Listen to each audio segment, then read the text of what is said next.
नमस्कार, रोजाना खबर में आप सभी का हार्दिक स्वागत है।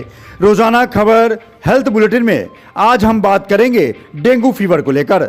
डेंगू फीवर जानलेवा तो नहीं है, लेकिन आपकी जरा सी लापरवाही से आपकी जान जा सकती है, आपके बच्चों की जान जा सकती है, आपका परिवार में नुकसान हो सकता है।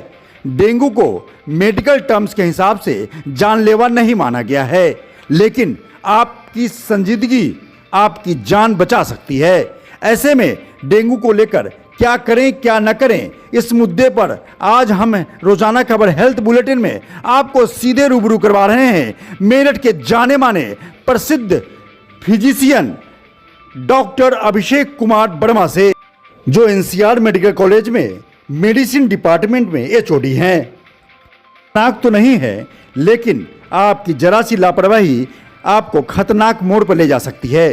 तो आइए सुनते हैं मेरठ के जाने माने MD physician doctor Abhishek Kumar Verma से कि वो डेंगू को लेकर क्या बताते हैं और आप उनकी बातों को सुनकर कितना अमल करते हैं।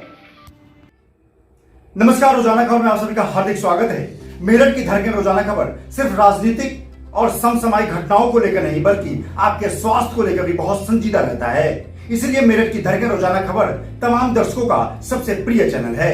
आज हम बात करेंगे मेरठ में जिस रफ्तार से डेंगू के मामले बढ़ते जा रहे हैं। बेशक सरकारी आंकड़े कम हो, क्योंकि हमारे पास भी जो सरकारी आंकड़े सीएमओ से जो आंकड़े आते हैं 139 है, लेकिन काफी लोग फीवर में घर पे इलाज करते हैं। उन्हें बहुत दिनों बाद पता चलता है डेंगू है, तब जाके कभी कभी जल्दी भी देरी भी उनके लिए बहुत खतरनाक साबित होते हैं। ऐसे में आपको क्या सावधानी रखना है, आप कैसे अपने आप को सावधानी पूर्वक डेंगू का इलाज करें ताकि आप मौत के मुंह तक ना पहुंचे। सबसे बड़ी बात क्या है कि लगातार जिस तरीके से कोरोना काल के बाद लोगों के अंदर जागरूकता आई है, लेकिन अभी भी एक बहुत बड़ा तबका है जो घर में इलाज करना, बीमारियों को छुपाना और काफी कुछ अपने डॉक्टर बनकर इलाज करने की संख्या बढ़ती जा रही है। इस चीजों से आपको बचना होगा। हमारे साथ आज मौजूद है डेंगू के मुद्दे पर, फीवर के मुद्दे पर बात करने के लिए मेरठ के जाने माने चिकित्सक, एनसीआर मेडिकल कॉलेज के मेडिसिन डिपार्टमेंट के हेड डॉक्टर अभिषेक कुमार वर्मा। अब हम इनसे जानने की कोशिश करेंगे कि आखिर डेंगू क्या है, कैसे सावधानी बरतें, क्या क्या प्रिकॉशंस ले ताकि आपकी जीवन, आपके परिवार का जीवन बच सके। डॉक्टर साहब, रोजाना खबर में बहुत बहुत स्वागत है आपका। शुक्रिया। डॉक्टर साहब, सबसे पहले हम डेंगू के मुद्दे पे आएंगे जो अभी करंट चल रहा है। आप एक चीज बताइए कि डेंगू असल में है क्या? देखिए, डेंगू एक वायरल बीमारी है ना। ये हमारे बीच में बहुत बड़ी भ्रांति है कि डेंगू अगर हो गया है तो वो ठीक नहीं होता है, या फिर प्लेटलेट गिर गई हैं तो उसकी वजह से जान का खतरा है। लेकिन ऐसा नहीं है।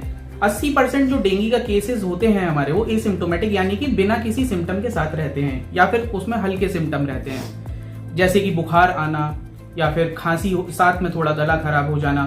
बुखार तेज आ सकता है, ठीक है। इसके अलावा अगर छोटी मोटी और चीजें अगर हम बात करें तो दस्त भी कई बार हमें देखने को मिलते हैं, शरीर में दर्द होने को मिलता है, कमर में दर्द मिल सकता है ना। मरीज इन सब परेशानियों के साथ रहता है, जैसा कि बाकी वायरल बीमारियों में भी हम देखने को पाते हैं, है ना।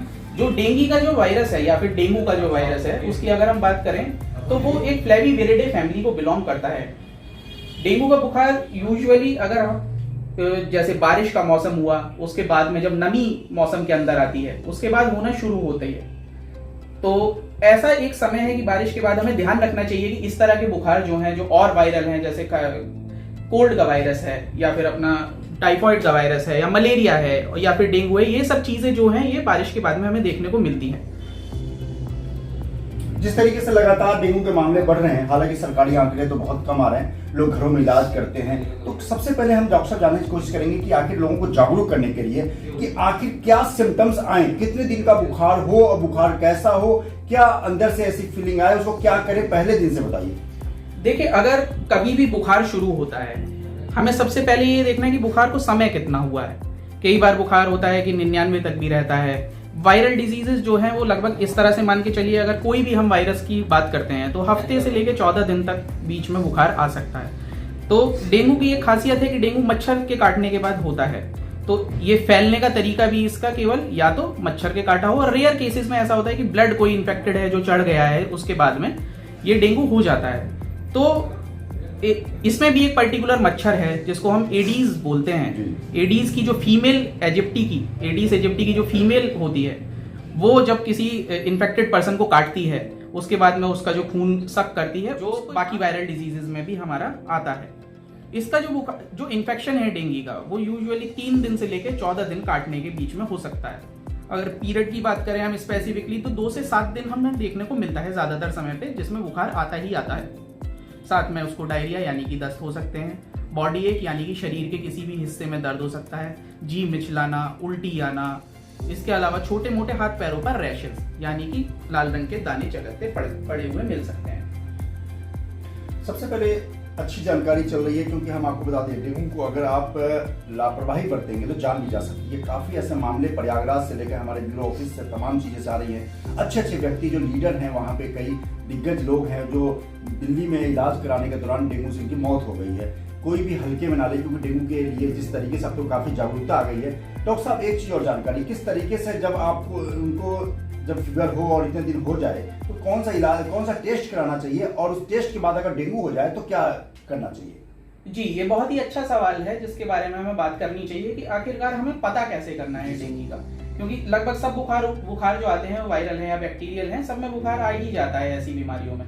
तो इसके लिए एंटीबॉडी टेस्ट या एंटीजन टेस्ट होते हैं, जिसको हम डेंगू NS1 या फिर IgM नाम के टेस्ट हैं, इनसे पता चल सकता है। जो NS1 है वो शुरुआती 2 से 3 दिन तक पॉजिटिव रहता है। तो अगर ये अच्छी चीज है इस टेस्ट की कि अगर कभी होता भी है और मरीज जो है वो जाता है लैब पे या डॉक्टर को विजिट करता है, कायदे में सबसे पहली चीज है खुद डॉक्टर नहीं बनना है डेंगू के केस में, जो सबसे जरूरी बात है। हम लोग सोचते हैं कि बुखार आया, एक पैरासीटामोल की गोली खाई और वो चीज ठीक हो गई, लेकिन डेंगू एक बुरी बीमारी है। 80% बिल्कुल ठीक होते हैं, लेकिन जो 20% मरीज हमारा आगे की तरफ चला जाता है, जो क्रिटिकल फेज में चला जाता है, अभी उसको भी हम बताता हूँ मैं आगे आपको किस तरह से फैलता है ये। तो उसको बचाने के लिए हमें सबसे पहले पता करना है बुखार है कौन सा, है ना। जरूरी नहीं है कि भाई डेंगू का सीजन चल रहा है तो डेंगू ही होगा, है ना। टाइफाइड भी हो सकता है, मलेरिया भी हो सकता है, प्योर अपना कॉमन कोल्ड की वजह से भी बुखार आ सकता है। अब डेंगू को अगर हम बात करें तो 3 हिस्सों में हम बांट लेते हैं। पहला फेज होता है इसका फेब्राइल फेज। फेब्राइल फेज के अंदर क्या है, मरीज को बुखार आएगा, यही जो हमने पहले बात करी थी कि उल्टी आ सकती है, दस्त हो सकते हैं, है ना। लेकिन 4 या 5 दिन के बाद मरीज ठीक होना शुरू हो जाता है। अब ये बाईफेजिक है, यानी कि 2 हिस्सों में कई बार बुखार होता है। ऐसा भी होता है कि 2 से 3 दिन बाद बुखार उतर जाए, फिर 2-3 दिन मरीज हमारा ठीक रहे, उसके बाद में दोबारा से बुखार आना शुरू हो जाए। इसको बाईफेजिक नेचर बोलते हैं हम डेंगू की। दूसरी बात, कमर में दर्द होना, जैसे सैडल बैक फीवर बोलते हैं हम। इसमें कमर में बहुत तेज दर्द महसूस होता है। जोड़ों में जैसे चिकनगुनिया का बुखार है, उसमें जोड़ों में दर्द है, इसमें जोड़ों में दर्द नहीं होता, ज्यादातर कमर में या फिर मांसपेशियों का दर्द बहुत महसूस करता है मरीज।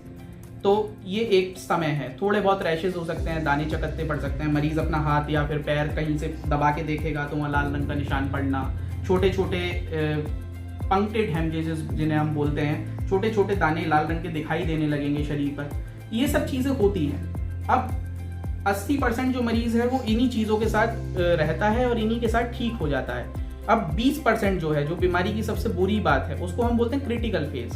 क्रिटिकल फेज के अंदर क्या है, जो हमारा शरीर है उसकी छोटी छोटी जो खून की नलियां हैं वहां से प्लाज्मा लीकेज होना शुरू हो जाता है, जिससे कि छाती में पानी भरना जिसे हम प्लूरल इफ्यूजन बोलते हैं, या फिर पेट में पानी भरना जिसे हम एसाइटिस बोलते हैं, इस तरह से, और या फिर शरीर के और किसी हिस्से पे सूजन वगैरह आना, ये सब चीजें देखने को मिलती हैं। अब इनसे जो दूसरा नुकसान है, जब इतना लीकेज होना शुरू होता है तो ब्लड प्रेशर कम होना शुरू हो जाता है ना। जब ब्लड प्रेशर कम होता है तो खून का दौरा कम होना शुरू हो जाता है, बाकी ऑर्गन्स को, लीवर है, किडनी है, इन पे दौरा कम होना शुरू हो जाता है। तो इसकी वजह से इन पे सूजन आना, इनका कम काम करना, या मल्टी ऑर्गन फेलियर जिसे हम बोलते हैं, वो चीजें होनी शुरू होती हैं। बीपी कम होने की जो परेशानी है उसको हम डेंगू शॉक सिंड्रोम बोलते हैं, जो सबसे खतरनाक चीज है ना। ये सब चीजें देखने को मिलती हैं। डॉक्टर साहब, एक सबसे महत्वपूर्ण सवाल है डेंगू के मामले में कि बहुत आम तौर पे बोलचाल की भाषा में है प्लेटलेट्स। मैं भी कम जानता हूं, लिहाजा और आप भी कम जानते होंगे। मैंने पहले ही कहा कि रोजाना खबर आपको डॉक्टर नहीं बना रहा है, आपको डॉक्टर से सीधे रूबरू करवा रहा है कि कोई जो भी काम करे डॉक्टर के मॉनिटरिंग में करे। ये प्लेटलेट्स क्या है और कितना ऊपर और कितना नीचे जाने पे खतरा बना रहता है? जी बिल्कुल, ये भी एक अच्छा सवाल है। ये हमारे मन में बहुत भ्रांति रहती है कि थोड़ा सा प्लेटलेट गिर गया है तो कहीं हमारा खून ना बहने लगे, हमें भर्ती ना होना पड़ जाए या फिर जान का खतरा ना आ जाए। तो ऐसा नहीं है। प्लेटलेट हमारे शरीर में नॉर्मल समय पर 1.5 लाख से 4 लाख के बीच में मौजूद रहती है।